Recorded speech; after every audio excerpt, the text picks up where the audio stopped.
What's up, bros? What's up, bros? Welcome to Bruh Meets World. When it's Bruh Meets World. Your Bruh Meets World fancast. I'm Siege. And I am Tony Curtis. And, are you ready for another episode? You know what? I was ready for another episode, but I don't know how I feel about this episode. You and I disagree on this episode. I like this episode. I don't know. You know what? It's not that it's a bad episode. It's just, again, you have to compare it to the rest of the Boy Meets World episodes, not the rest of television. You have to compare it to it. I am comparing it right now to the past 6 episodes that we've seen so far. Yeah. That's what I am doing. And I like this episode. But, I mean, we can get into it. Yeah, we'll get into it because there are things I like about the episode, but I just think it's kind of sloppy. But, we'll get into it. All right. So for those who don't know, this is episode 7 in season 1 called Grandma Was a Rolling Stone. And let's get into our segment, Tell Me About It. And the Tell Me About It for this is Corey learns a lesson in grandmotherly love. I don't think that's 100% accurate. I agree. You know what? The one thing that I will give this, and it's like one of my biggest notes in this episode, they're not wrong when they're like, Corey learns a lesson. Like, this is a family-centered episode, and everyone gets something but Corey. Like, and it's like, what was the purpose of that? Why did they leave just Corey out? Like, if you're going to make the grandmother unreliable, make her an unreliable character. But, like, to single Corey out feels Maybe it's weird. just because it's that, and I'm sorry, maybe it's that idea that the middle child always feels forgotten about. Yeah. So because the show is about Corey as a middle child, that's the reason why he's kind of excluded in this episode. I figured that would be your response. I honestly did. No, it's like, it's a very easy and obvious choice, but I'm like, that's where it doesn't work for me. It's just like oh no, I do agree. As a viewer, I'm watching it and I was just like, Morgan got what she wanted, Eric got what he wanted. What's good, Grandma? Yeah, exactly. And it's just like they don't even specifically call out that it's a middle child thing. If they had done that, then maybe I would have liked it a little bit more. My central beef with this Hulu description, Corey learns a lesson in grandmotherly love, but it doesn't seem like the grandmother really loves Corey that much. So, like, he learned that his grandma's kind of shitty at being a grandma. Well, I'm not going to disagree with that. She's definitely not the best grandmother. But we're getting a little ahead of ourselves. So, before we do that, let's get into the episode. Okay, so our opening scene, boys, Corey and Sean, are working in Feeney's yard, picking up snails for their fishing trip on Sunday with Alan. And then you pointed out that, there's no third seat kid. There's no third seat kid, which I love. It's just Corey and Sean being Corey and Sean. We're just having the meat, none of the fat. Love it. Yeah, I like it. And then, so they're picking up snails for the fishing trip, but Alan points out that fish don't eat snails. And it's kind of like a little fun. We get to see Feeney manipulating the kids a little bit. Yeah, which I really loved because the kids are always trying to pull things on Feeney. So it was really nice to see that role reversal and see him try to pull one on them for once. Yeah, and then I also noticed that in this opening scene, immediately our chemistry is back. Like, the whole cast works. And yes. You know why? It's just because there's no just like Lenny's or like fourth seat kids or anyone else who like just kind of takes up space. It was just the core cast being great at what they do. We are really getting to the area now where everyone has a role to play. Everyone has someone to play off of, and I'm really, really enjoying it. You know what? The only main takeaway from this episode, I feel, and we'll obviously get into it a little bit more, is Eric, because I felt that everyone else kind of felt a little flat, but Eric really shined in this episode. Yeah, we're gonna get there, but Alan is trying to show the boys how to fish. He's a little bit rusty, and of course you have a note here. He does like a 1 o'clock. 4 o'clock, and it just kind of reminds me of The Perfect Cast from a Goofy movie. Like, I couldn't take it really that seriously. Yeah, no, I like it. And the Goofy movie is a really good pinpoint to. I was. I don't fish, so I don't know of any other way to teach someone how to do a cast. I'm So glad that's you. all I think of. I'm glad you said that because I was going to be like, "Have you fished?" Fishing was such a thing. Like we fished in Boy Scouts when I was like a Boy Scout, and that was like the only time I did it this way. I went like deep sea fishing when I got older, but like yeah, this classic fishing. It's so I don't know. It's very Andy Griffith. It's very like a TV father son deal. Yeah, it's a trope. Yeah, It's a yeah, it trope. is. Yeah, the fishing trip. So I like it. But anyway, um, Feeney has to give it a try, and he's a natural. He, of course, is better at it than Alan is, apparently. And we go into this like Feeney being like his old little old man fishing story, and Corey and Alan are humoring him. So Eric gets to come in because he's into girls, and then Alan says that one day Corey will discover girls, and then he'll take Morgan, and then after Morgan, he's just gonna be an old guy telling fishing stories, kind of like Feeney. And then they both roll their eyes like it's the worst case scenario to become like Feeney. And then just I don't know, like between this episode and the few other interactions I've seen between Feeney and Alan up until this point, it seems like they do respect each other, but Alan doesn't really like Feeney. And I'm honestly, I don't think that he would have to. You know what I mean? What does Yeah. Alan do where Feeney would have to be a consistent in his life? Alan's always at work, if anything. Alan's always Yeah, I at guess that's work. true. There's no real need for him to interact with Mr. Feeney. I think, as you said, the respect is there, but Feeney and Alan don't like go out for beers after like the weekend or anything like that. They're not in the same age group. I don't really see them having a lot in common. Sure. Yeah. But I do like that you pointed that out because you're right. Up until right now, Alan and Feeney don't really have a connection. Yeah, it just doesn't even seem like they've had like a little joke exchange or anything. It just seems like it's always about Corey that they're talking to each other. But again, with the exception of property line, that's all they share. That's like their only connection. Yeah, that's true. That's true. All right. You're right. So Morgan and Eric are on the couch. And sorry, This is after the theme song. Yes, we did our theme song. Stupid theme song. You will be fine with this theme song, I promise you. Oh man, I can't wait. All right.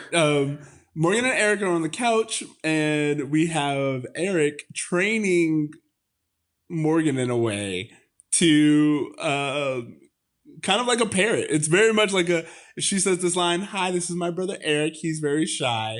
Kind of like a cute, a little adorable thing. And then he feeds her a treat. Is this problematic? I can't tell.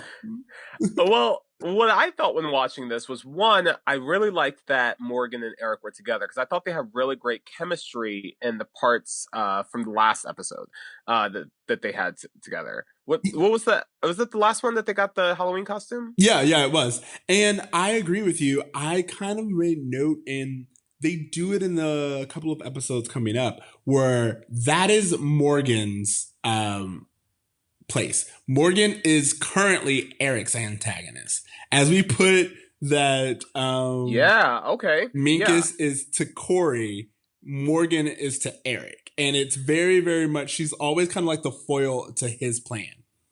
Yeah, that is true. Like, there's times where he wants to like go on a date and is like, no, you have to babysit your sister, things like that. So sure, yeah, I get that. Very much. Like Morgan just becomes like this person who's constantly interfering with Eric wanting to be the cool older kid.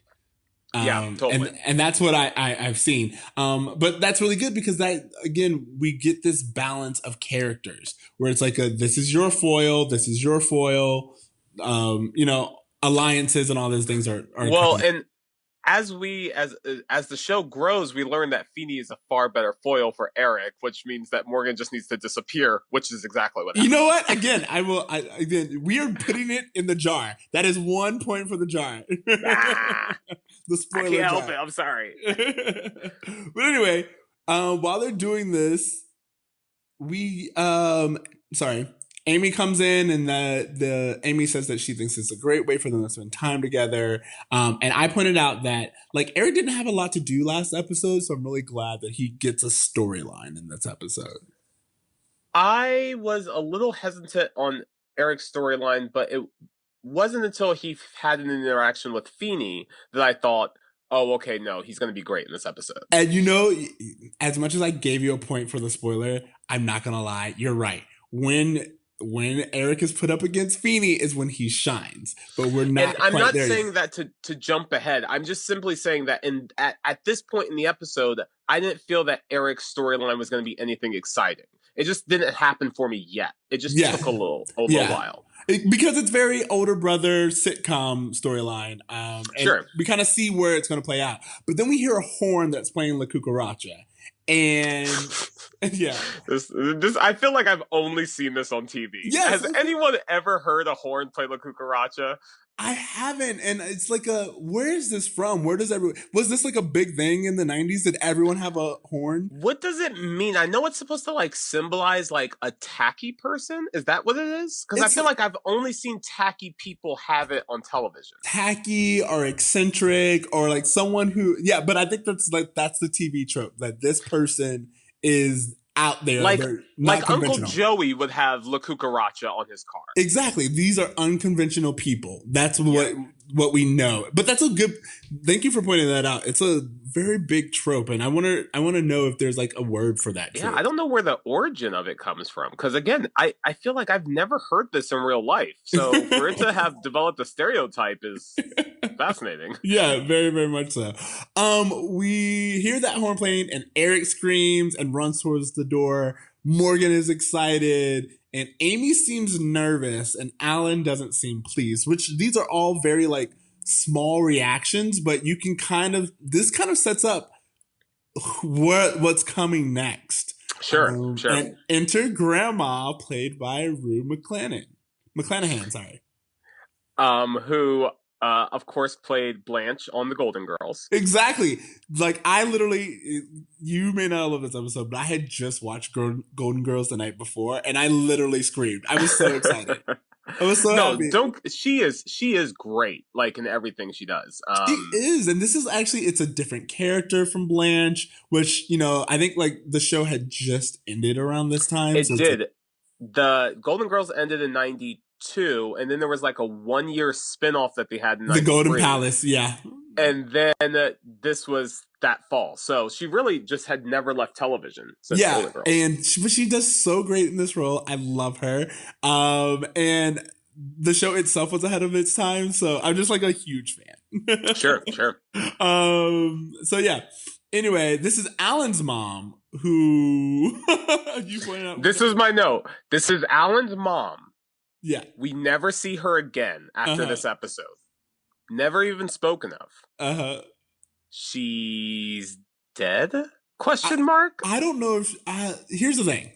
Based on the ending of this episode, that could go either way. Because the whole point of this character is that she's free-spirited. Yeah, she's flaky. Yeah, she's so the super fact that shady. we never see her again kind of just fits with her character.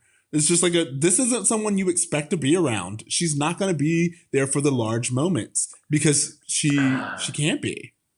I don't know. I feel like when a grandma disappears, it's usually 6 feet under. I don't know what to say. That's the first place my mind went.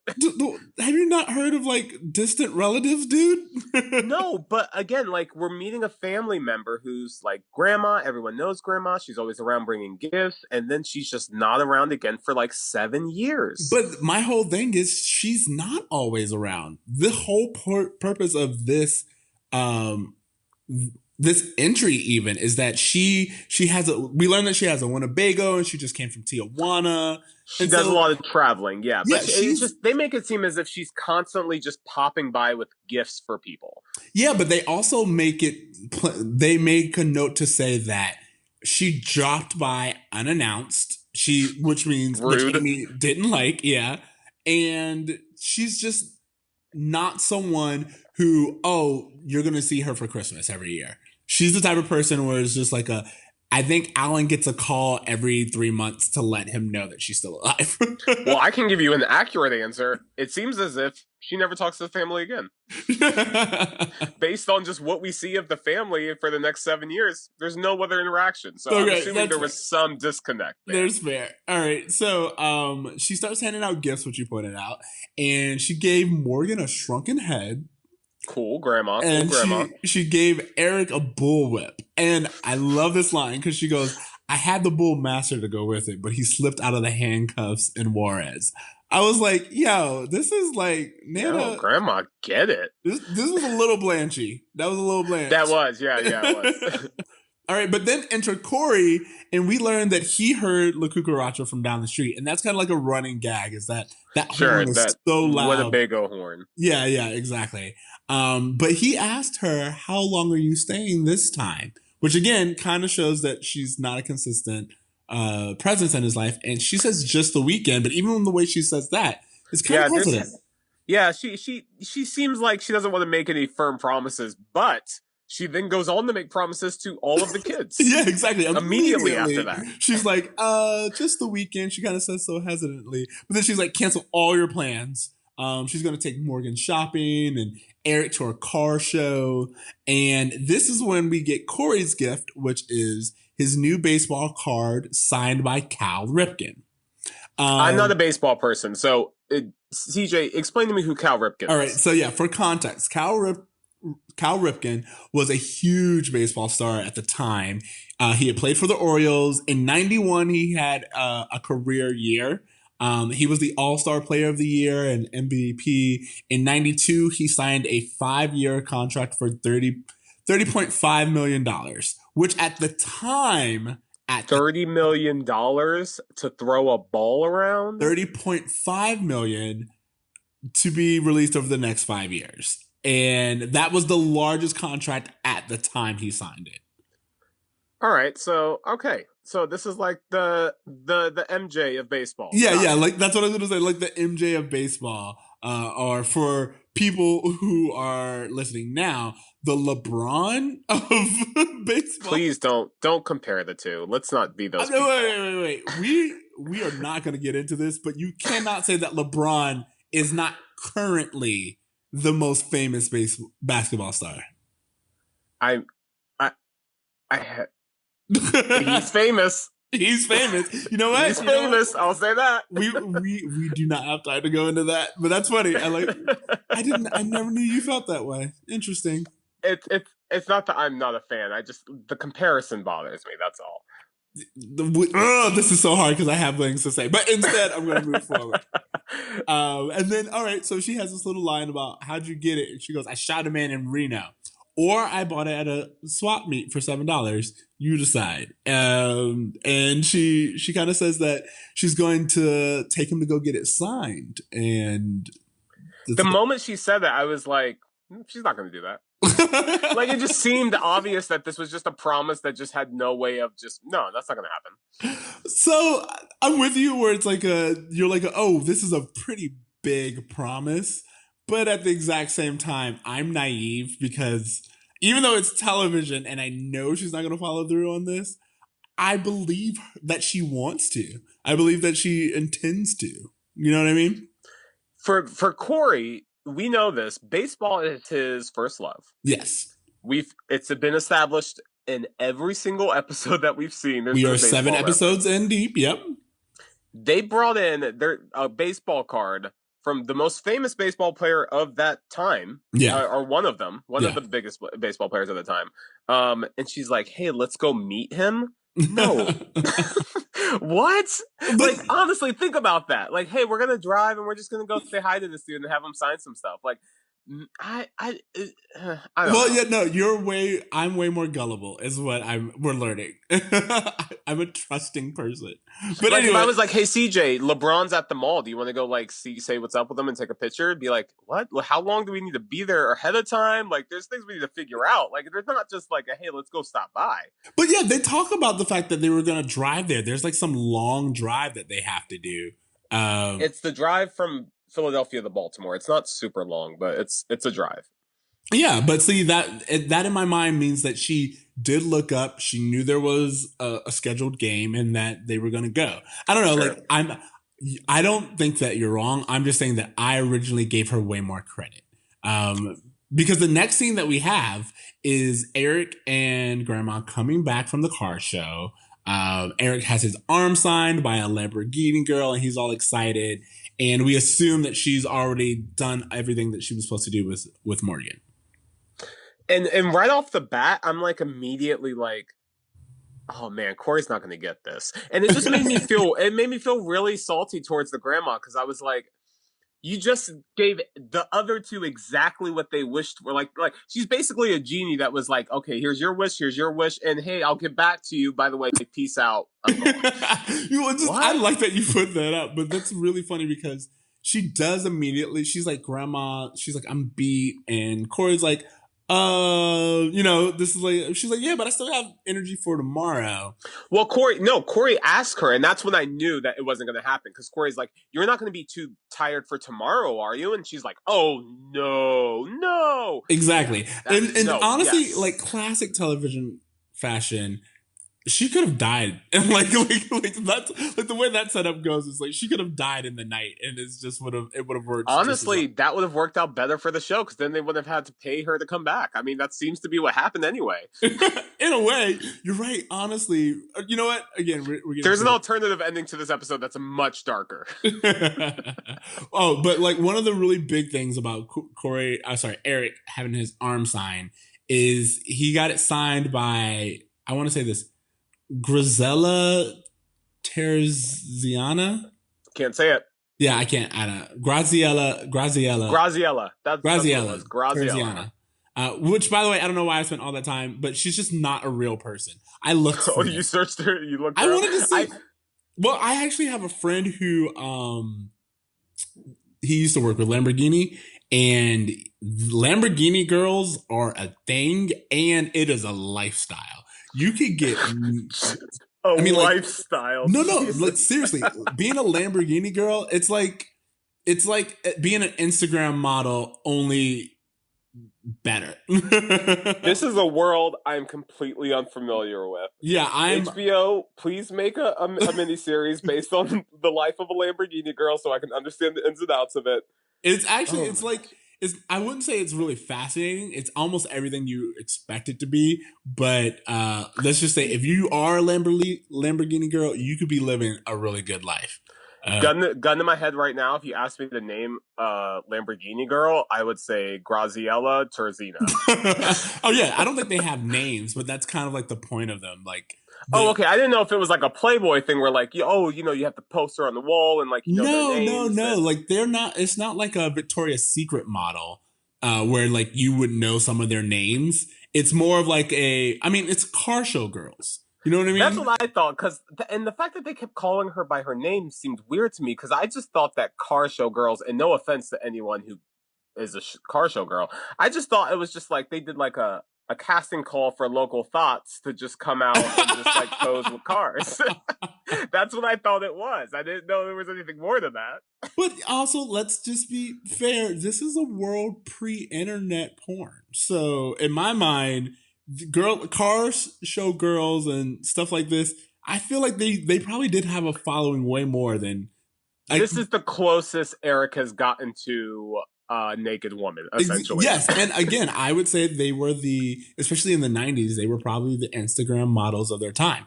And That's the saddest sentence I've ever heard.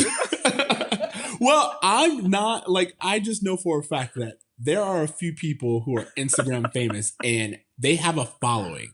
No, for sure. No disrespect. No disrespect. Yeah, I'm sorry. yeah. It was Right. just a funny sentence. I'm sorry. Yeah. Eric is in the kitchen and Feeney knocks on the door and Eric he kind of asks Eric how Eric would entertain a teenage girl. And then we get into this little thing where you're right. So this is where we get the setup of Eric and Feeney. And Eric does this little thing where he's like, "Hey, Feeney, you dating a teenage girl?" And like the whole crowd laughs. And I was The like, crowd laughs. well, because What? again, wait. It's supposed to be a point that's so ludicrous, and Eric clearly knows that he's not.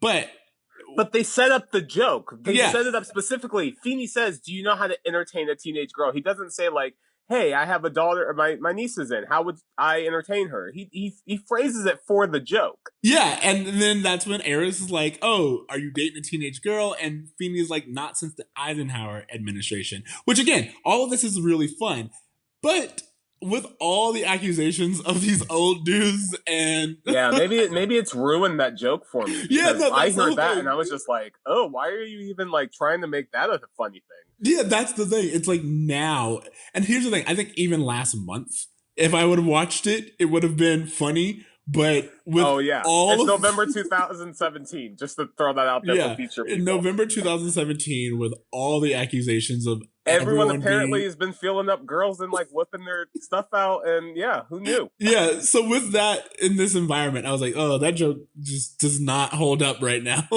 It's a really inappropriate joke. But I did point out Yeesh. if anything were to ever come out about Feeney, I would literally Gosh, give don't up. even say it out loud, man. Don't even put that into the universe. Like, There are like very few break people. my damn heart. Why don't you? Mr. Feeney, Mr. Rogers. You know what? I would actually feel better about it if it wasn't William Daniels who had the accusation. It was Mr. Feeney who had the accusation. That I feel I could live with a little bit more than actor William Daniels. You're not wrong. Honestly, because Oh my I just god. need, there's certain things where it's like, I need this innocence in my life. And if anyone were to tell me that those people were not good men, Yeah. I would literally give up on life. I wouldn't believe anymore. Can no white shirt stay clean, you know? Oh, that's a very good way. All right. So anyway, we find out that Feeney's niece is visiting for a few days. And when he says that it's his niece, what'd you point out? Pointing out that we're talking about Feeney's niece, and I'm assuming that this is the daughter of his sister from the pilot episode, the Correct. one that At least this is what I'm assuming because we've constantly heard about his sister. His sister has been mentioned at least 2 to 3 times by now. So yeah, because she was also mentioned. She's the one who bought him the alcohol correct case stand that he doesn't drink from. So also she's the one who doesn't show up for dinner in the very first episode. I believe that's his only family. But now we're introduced to a niece. So yeah, correct. Knows? And Eric says he can't go because I think at this point in time, it's that classic thing where Eric assumes any niece of Feeney is going to be a reflection of Feeney or like a doppelganger of Feeney of some sort. Yeah, kind of like that thing where like Martin would just put on a wig and be someone else. Like exactly. That's what you're assuming is going to happen. Like if William Daniels put on a Kerry Russell wig and was like, "Hello, I am the niece." Like I would have bought it. I'd have been like, "Yeah, sure, television, TGIF." You thought that. I thought of Steve Urkel's cousin. Was it Myrtle? Yeah, Myrtle. I thought Myrtle. So yes, we're there. Yeah, we're there. We're right same there. Same thing. But yeah, another one thing I just want to point out is that I'm sorry, Myrtle Urkel. I can't believe you just brought that up to me. Feeney is like pointing out that he just wants to know how to entertain her. And Eric's like, yo, like from my experience, if they can't find a senior with a car, they'll settle for a sophomore who's willing to empty his pockets on on a dinner he can't afford, a movie he doesn't want to see, and a door slammed in his face. So, yeah. So well, anyway. I do like how he says that, like, oh, the cornerstone of dating is just movie, dinner, movie, dinner, because accurate. Yeah, that's pretty much. I mean, like even as like an adult, I don't know. You're millennials married. Just call it Netflix and chill, but it's the same thing. Oh yeah, that's pretty much this Netflix and chill. Get some Chinese food. Yeah, that's it. Exactly. Anyway, we get a new scene, and I just wanted to say before we move on, that scene was the first scene I think that we've had an interaction between Feeney and Eric, together for the first time. And immediately they have amazing chemistry. It just seems like Eric's humor really shines so much in this moment. his silliness combined with Feeney's seriousness is such a perfect marriage of humor of the straight man and the silly man. I You're don't know. right. I think they work so well together. And right now, you're even at this moment where Eric's just been so vanilla in every single episode. Like the first interaction he has with Feeney, you're like, oh, I want to see more of this guy. And So we he really brings something out in him. That's great. I agree with you that Eric is very great against Feeney because we've always seen Feeney go against Corey and his little smart whips, but Eric's an even older version and just Well, I what I like about this is that because Eric is not really Feeney's student, he doesn't have to act so intimidated by Feeney the way that Corey does. Corey's always feeling like Feeney's plotting against him, but yeah, Eric's just like, "Hey, Mister Feeney, what's up? I'm silly. I'm a teenager. Whatever." he's just a He just neighbor to yeah, Eric. he's just a neighbor, and that's a better relationship, I think. Yeah, exactly. That's one that works. All right. Anyway, so our next scene, Corey comes downstairs and he asks where Grandma is. She's late. And Yeah, and Amy is like, "Hey, do you want to bake like a million cupcakes and muffins yeah, today? Just to exactly. just kind of waste time. Like, just I have like 1,000 boxes of muffin mix. So like, let's just do what we can until Grandma shows up. Let's just literally keep baking until the next time we see your grandma." Exactly. And then with that, Eric comes downstairs and he's like just kind of trying to ask how long he can go without washing his arm, who still has his signature. And this is when Corey asks, is this going to happen to me? And I like, there's a lot of like foreshadowing of Corey being aware that his brother changed personalities as he got older. And a lot of Corey's interaction with Eric is like, especially in this episode, it's like, is this what's going to happen to me? Will I be Eric in the future? Well, what I like about this is that it really shows their kind of disconnect as brothers too. They're not really on the same wavelength in this season or maybe even the next season. It's not until Corey has his relationship with Topanga that his relationship with Eric improves, funny enough. Yeah, it was actually a little bit earlier in the episode. We didn't point it out, but I did make a note that when Eric is talking about getting the signature from the Lamborghini girl, Corey says, "I feel like we're growing apart," and it's again, it's a little joke about these are two different. They're in the same household, but they are in two different worlds. You know what also seems strange? Corey seems, and again, I mean, we have that theory of the episodes kind of being shown out of order, but it seems that Corey was completely unaffected by his kiss with Topanga. Like, it doesn't seem like it sparked any kind of interest in girls at all. Like, he had this really kind of like big first kiss moment, and again, it's been nothing but baseball ever since. Yeah, I mean they're kind of shot out of order, but at the exact same time, I think it's supposed to be played that Corey had his first kiss, but it was it was without feelings. You know what I mean? Yeah, maybe Like he that. just wasn't able to appreciate it. I don't know. It seemed in that moment that they were kind of playing with this whole idea of like a boy's like first kind of, thing with a girl. And it just seemed to work really well. So maybe I'm just impatient to get to more of I that. think A, I think you are impatient, and B, I think it also has to deal with the fact that let's think about it. Like Topanga said, it was her first kiss too. So in my mind, Topanga kissed Corey, and it's probably way more significant to her. Topanga probably really like harps on that moment, but for Corey, Topanga kissed him. So you know what I Yeah. mean? And boys or girls mature faster than boys. So I think Yeah, she's still the weird girl to him. I guess that's true. yeah, He did act weird the entire time. Also, she hasn't been around. Apparently, she hasn't been even in class since that yeah, happened. she's So. been out sick or whatever. But anyway, so this is when Eric says that he has much more on his mind besides girl, but of course, this is all just a setup for when he gets to see Feeney's niece. And I'll say this too. This was a really lame joke because he's like, I have way more on my mind than just girls. And he looks out, sees a girl, and goes, "Girl, girl, girl." It's a lame joke, but Will Friedle is funny. Like he I would say pulls it you said off. lame. I enjoyed Will Ferrell. Yeah, no, he was able to make that joke work when I felt that the Eric from like episode 2, I wouldn't expect that of him. Yeah, but he's just like, girl, pretty girl, pretty girl. And it's just like the way that Eric is.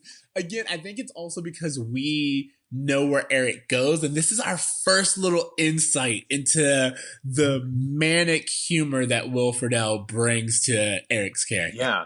His natural, like, Jim Carrey-esque energy. I love it. Exactly. But this is Kerry Russell. Kerry Russell. Can we just stop and like give a moment of silence to that hair, that beautiful Kerry Russell hair? She has it back now, but yo, I mean, I don't think anyone got a haircut as big as Felicity's. I mean, like, the Rachel was about a haircut, but Felicity getting her hair cut, like, traumatized a generation. Well, it's funny that you refer to her as Felicity because I actually know her way more from Mickey Mouse Club and Honey, I Blew Up the Kid. You know what, TC? I expect nothing less from you. But all right, yeah. So Eric goes back. He's like, this needs to be perfect. He goes and runs to get Morgan so she can say her little line. And they go outside. They say the line. It's rehearsed. And as Morgan comes out, she's just like, this is my brother Eric, and he's very shy. And she says it in a very cute way. And Feeney's like, you can't be buying this. And she totally does. Yeah, she is. She eats it up. Yeah, and I like, it's really funny because I think in this moment, especially if you are a teenage girl, this is impressive. As an older adult, I'd be like, oh, dude, you're laying it on thick. But I think this is cute for teenagers. All right. I just love you. You're just so much like I'm in like a romantic comedy-esque way, and you're just like let's just. I think it's kind of creepy. If I'm being honest, I think it's kind of creepy. But I don't have a little sister, so whatever. I mean, you think it's creepy? What makes you think it's creepy? Because I don't understand what the end goal is exactly that he wants his sister to participate in. He wants his sister to get girls' attention. Again, at least in my mind, like, you're right. We live in 2017. This could be a completely different storyline now. But it's not even. Maybe it's not even that. I guess it's like him using a woman to get another woman that makes it. That's weird.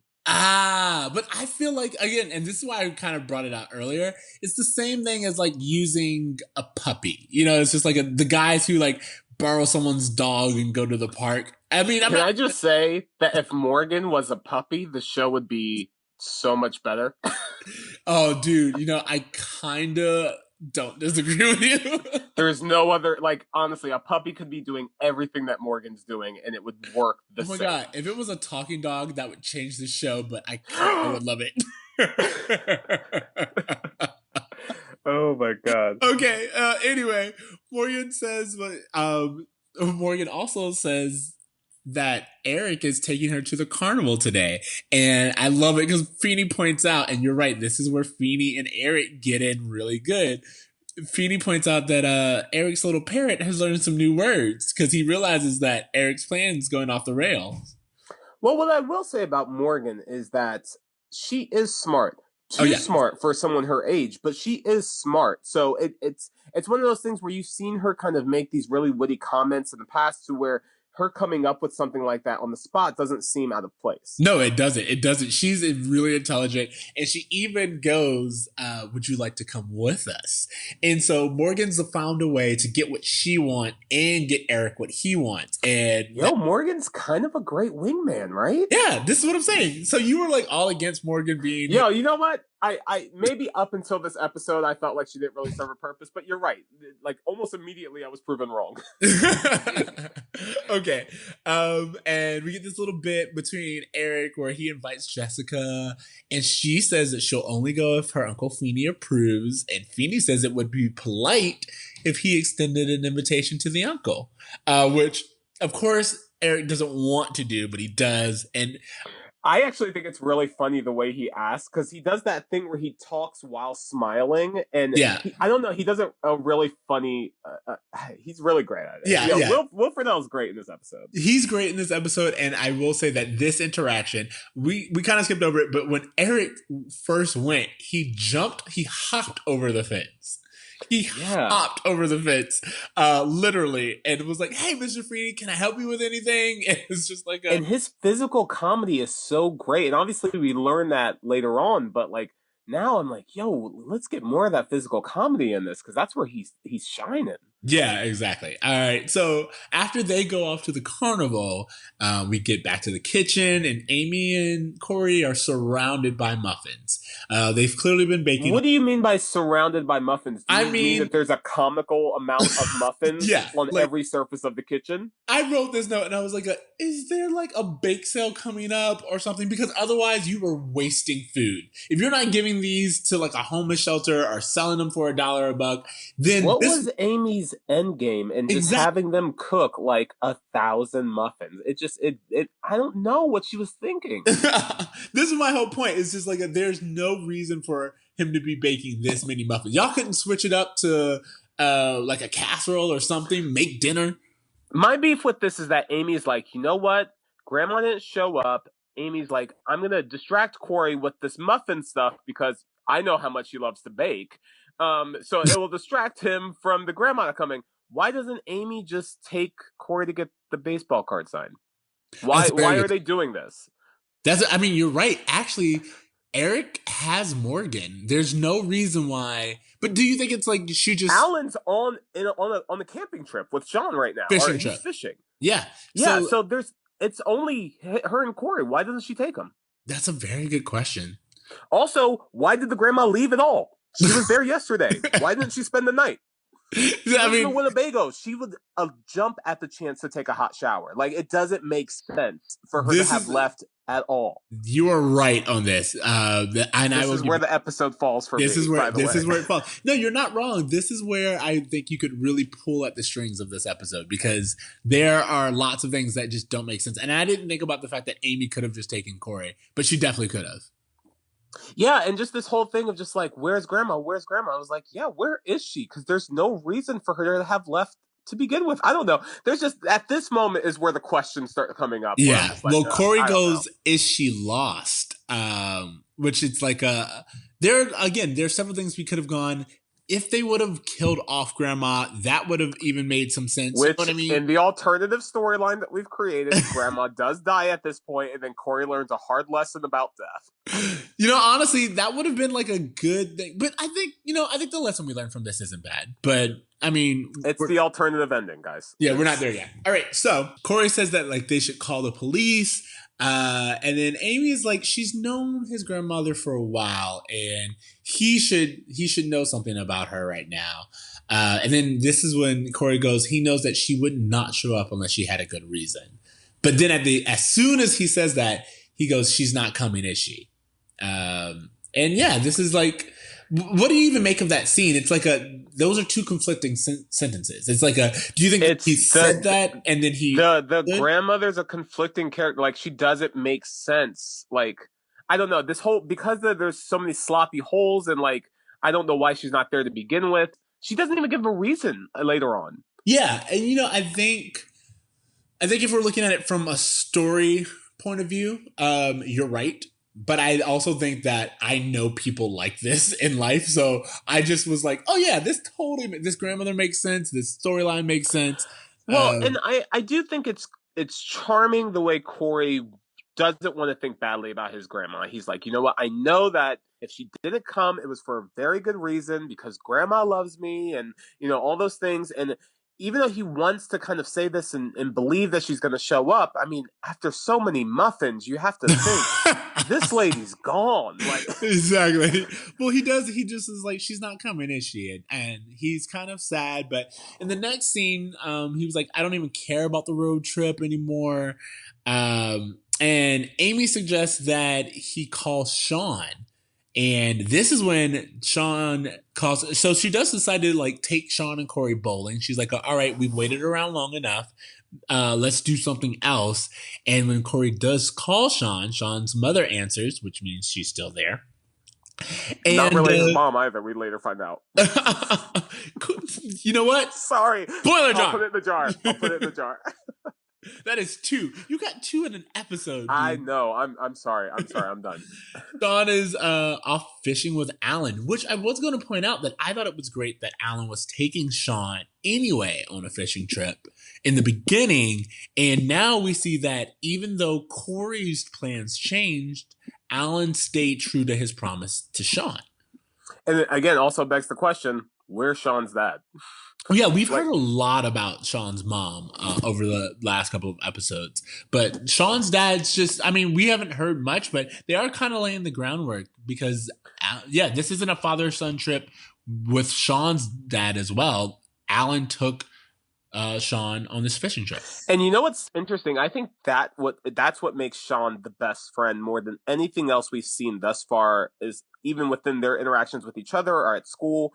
The fact that Sean went with Alan makes me believe, oh, Sean grew up with Corey. Yeah. And Alan thinks of him just like a son. Like that's the vibe I got, which maybe is what they wanted. Yeah, I don't know. I thought it worked. I didn't really question it too much. it's one of those things where it's like it kind of puts Corey's actions into perspective. He bailed on Alan without thinking twice. So I think he kind of understands that, yeah, something happened with his grandmother and she, she may have forgotten, but it wasn't intentional. And then from there, we get the scene of him hanging out in the treehouse, and we all get to see Eric and Morgan come back from the carnival with Jessica, of course, played by Felicity. And we can tell at this point in time, Morgan's gone full rogue. She's using her powers for nothing but self-interest. Which it seems like she's just been annoying Eric and spending every dollar he has all day long. They said that they played skee ball for 4 hours so he could get a stuffed giraffe. I'm like, no. 4 hours? The answer to that is no. Yeah, that's not even like you're just wasting our day at that point. Exactly. Like, you're not impressing anyone. Exactly, but he thought that he was impressing her. And if Carrie Russell legit watched this douchebag play this game for 4 hours and was still like, yo, let's go make out, yo, marry that girl. What are you even doing? Well, she says you could tell a lot about a guy by the way he treats his sister. Which I think is really, I can't believe she's fallen for this, honestly. Like, to me, it seems like she must be really into Eric. Like, yeah, that's what I was like. She's not falling for this. Eric's cute. Eric is a cute boy, and she's with her uncle, and this gets her out of the house. So I think she's just down to make out. I'm sure she's as glad to not be hanging out with Feeney in his garden or whatever she would be doing. Exactly, Feeney. Yeah, when we meet her, she was getting a tour of Feeney's garden. She is really happy to spend the rest of her day with Eric. And again, Eric's not bad looking. Oh no! Eric's a very good looking young man in this season. I mean, I can see why there's the attraction there. Exactly. But why doesn't he have the confidence to go along with that is the question. Because he thinks of himself and treats himself as if he's this nerd. And obviously he doesn't appear that way. Well, I think he's just like an everyman. Like, I think he's kind of like Corey, but like, again, older, where he's not the most popular kid in school. But he's celery. He's celery. He's celery. Got it. He's celery, yeah. But so again, Heather from last week was like amazing.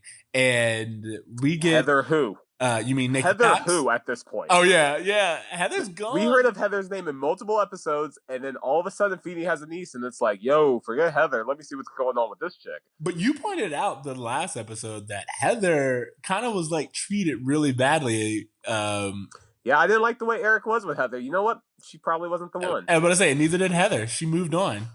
Better pastures. Good for her. Yeah, good for you, Heather. Yeah.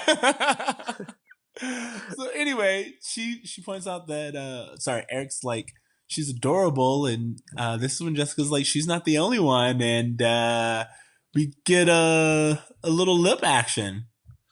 Yeah, they make out, and is Morgan there at this point? I don't remember. No, they sent Morgan away. I don't know. She had a giraffe. She's fine.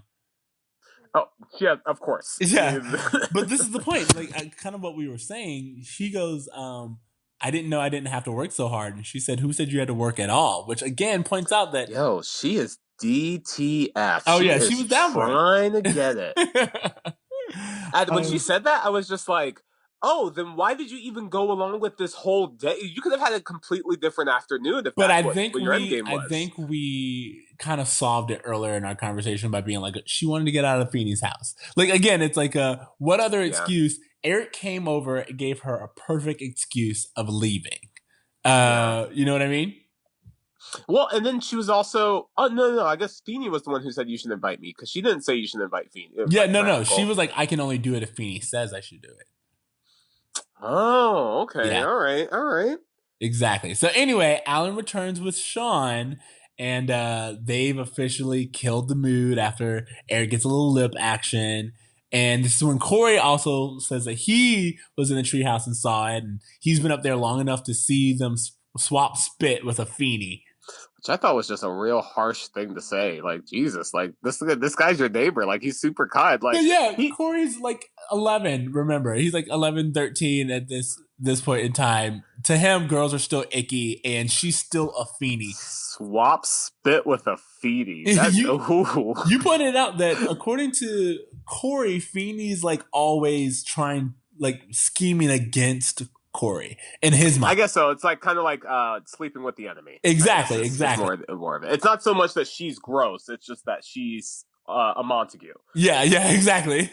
So anyway, she says goodnight to all the boys, and all the boys are like enchanted by Jessica, and they're just like, ah, Even Alan, which was I did not like. you know, I'm not condoning. Again, after everything that's been out this year, I am not condoning. Did you feel that at all, or is it just me? Maybe I'm just being really sensitive because of the news and everything. Again, but like did I you get said, that at all when Alan was like, to Carrie Russell? I was like, I really? think it's something to where we just pointed out that that Eric is a very attractive young boy. There's no denying that Felicity is a very attractive young woman.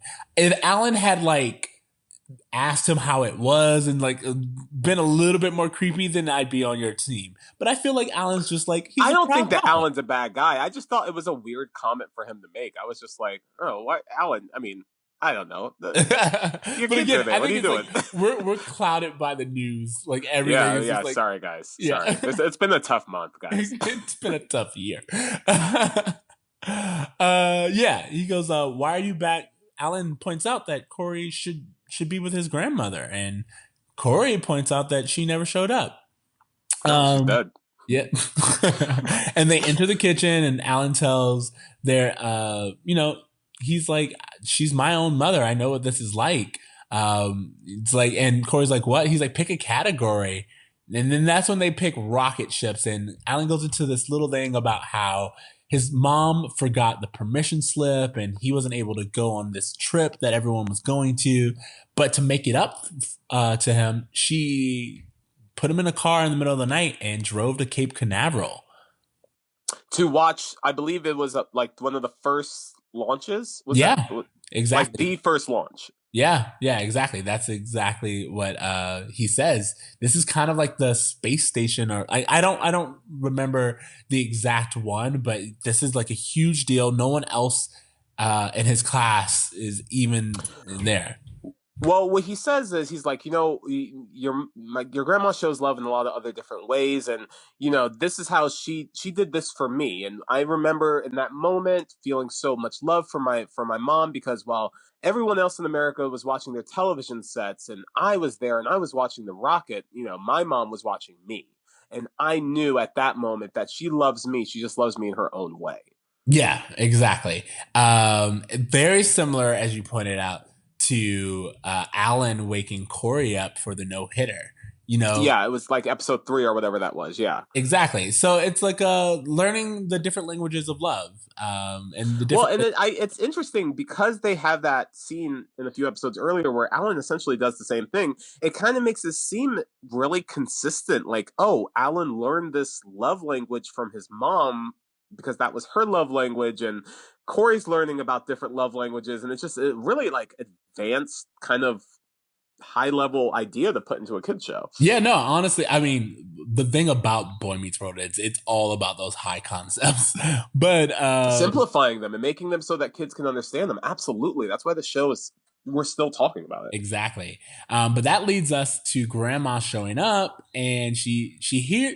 This is the thing that I will say. It's like we hear the Cucaracha, and then like seconds later, she's at the back door. And I was like, where, like, what kind of voodoo magic is it where you honk your car and then immediately she is like a genie in that going? Well, evidently she parked in Feeney's lawn, so that's why she was able to be at the door so fast. Exactly.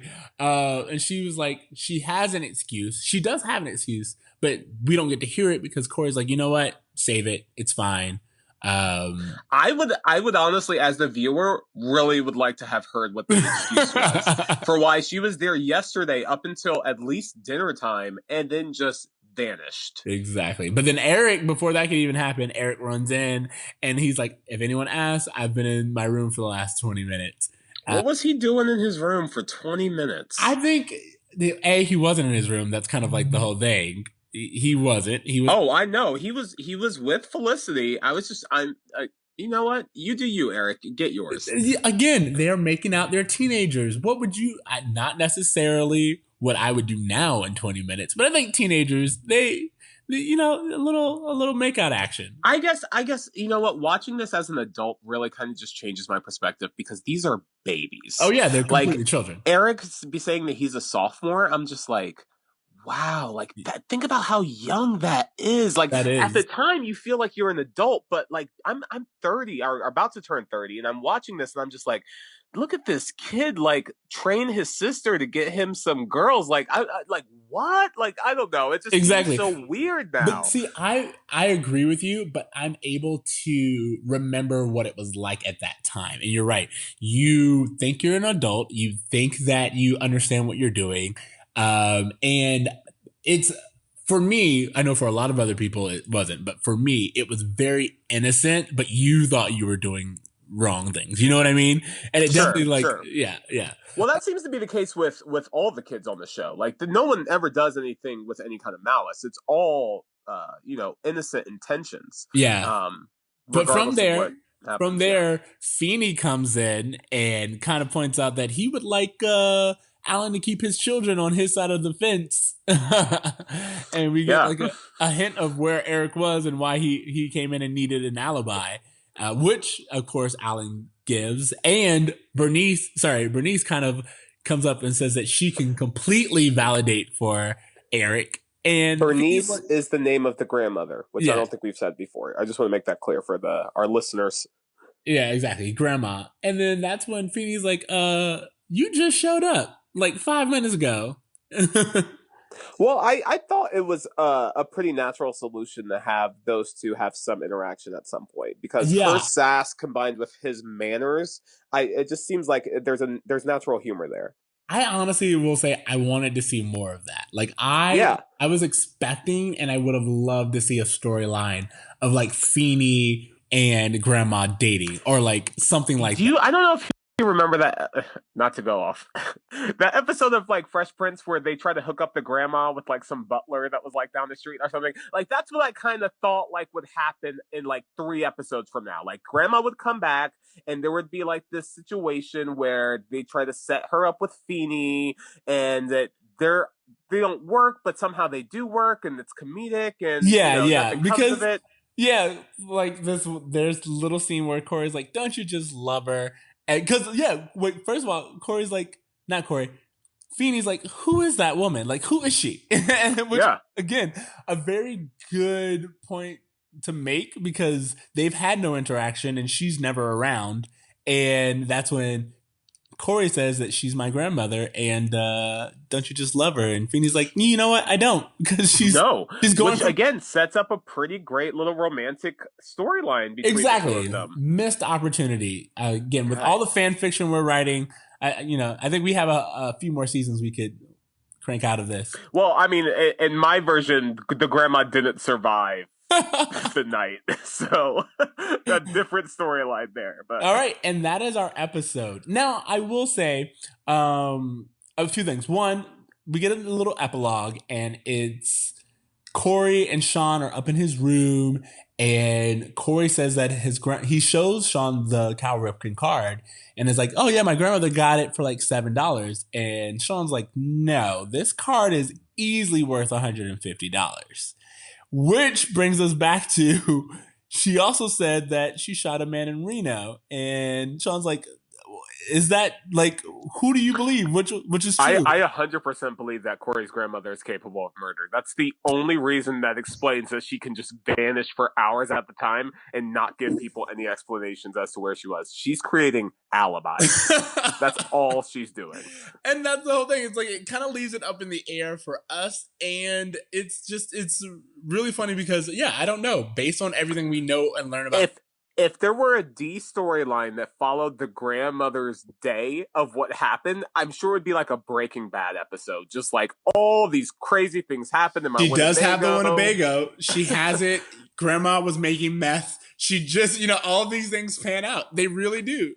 Yeah. Otherwise, how would she get her hand on all these like random objects? It's because Honestly, when you deal with drugs, you get into a lot of knickknacks. I don't I know. love this theory that grandma was going full Breaking Bad in her trailer. We never see the inside of this Winnebago. So it's completely, yep, How did she afford any of she this? was in Mexico not too long ago. Grandma was, yep, grandma's Yep. out there breaking It adds up, guys. It adds up. I like it. So anyway, that was our episode, and now on to our Feeny Taught Me. Did anyone learn anything in this episode other than Yes. that the grandma kind of sucks sometimes and it's still love? All right. Like So that's it. my lesson from this episode, and I think it's we talked about it a little bit, which is that there are different ways of showing love, and people can love you and not be reliable. That's kind of like, because again, it's not just with the grandma. Corey bails on Alan, and we get that kind of reflection in his behavior. Yeah.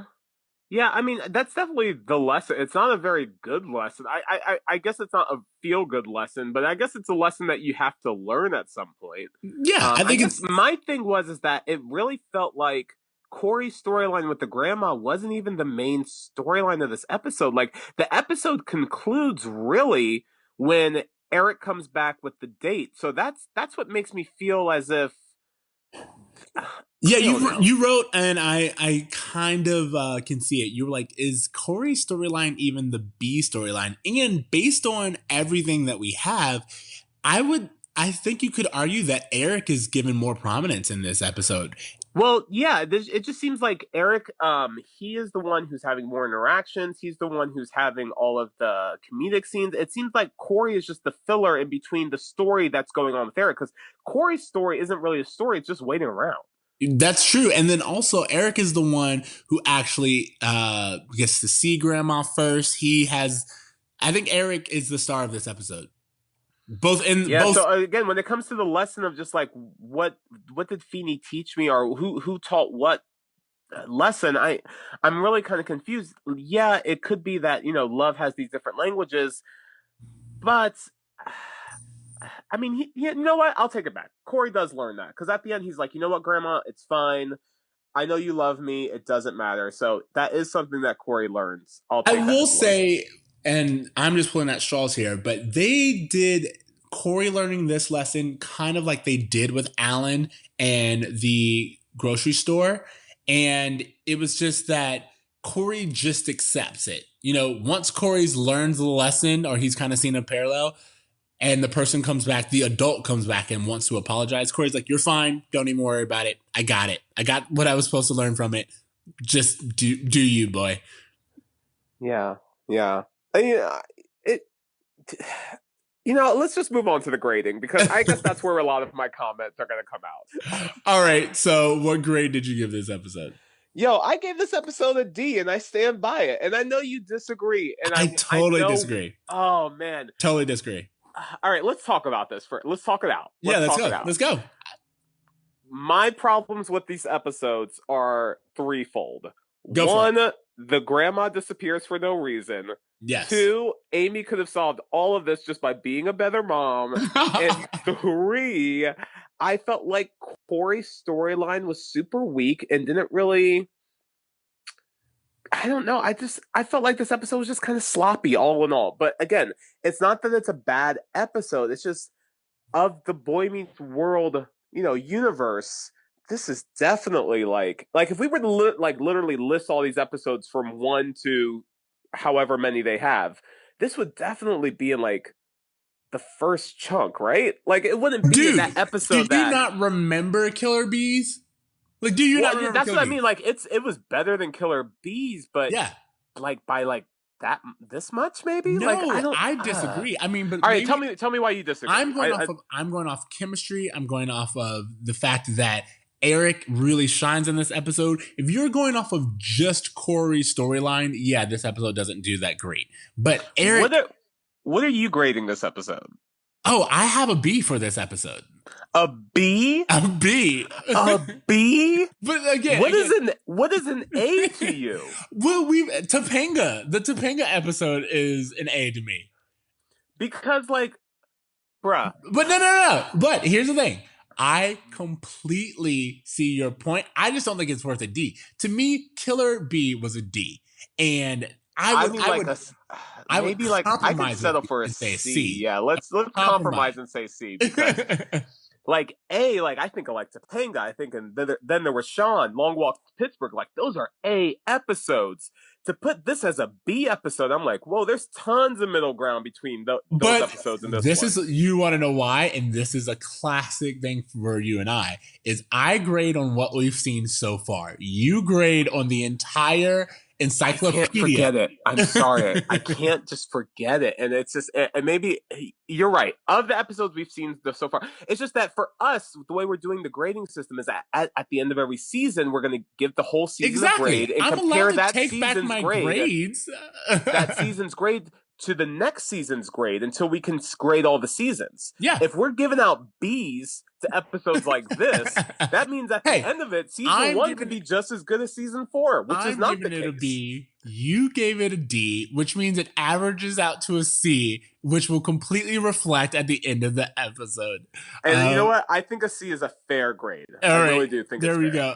For all of you who waited through that with us, thank you. Oh, man. I didn't like this episode as much as I wanted to like it. So, take it for what it's worth. Honestly, and I think we've definitely shown a light on a lot of the problems. I would definitely mark it down to a B minus, but as we said, total grade is going to be a C. So mark that down. Thank you guys so much for being patient with us. Mark it down for those who are keeping track of our grading system. Exactly. And, thank you so much for doing this episode with us. We have more episodes coming out. We have more to do. Make sure you check us out on Instagram and Facebook and Twitter, all under Bruh Meets World. Just type Bruh Meets World in literally any search engine, dude. Pretty much. You'll find it. We're on all of the places.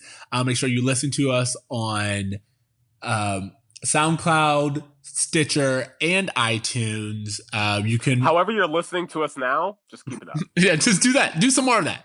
Just keep it up. Rate us as well, by the way, and give us feedback. We want to hear from you. You can hear more from me at Extra Siege. That's XTRACEEJ on Twitter. And TZ, what's going on with you? As you all know, I have been keeping up with my Twitter account. Anna Kendrick retweets are at Anna Kendrick RT. I do just retweet what she tweets, but it works. And yeah, you know what? I do want to give a shout out plug to Danielle Fisher's Instagram. I don't have the handle, but you know how to use the search engine, guys. She's great, and she's still like such a ray of sunshine on Instagram that I love following her. And yeah, her Insta stories are awesome. She's wonderful. So yeah, go follow Danielle. All right, you guys, thank you so much. Remember to dream, try, and do good. Later, bro. Dream, try, and do good. Later, bro.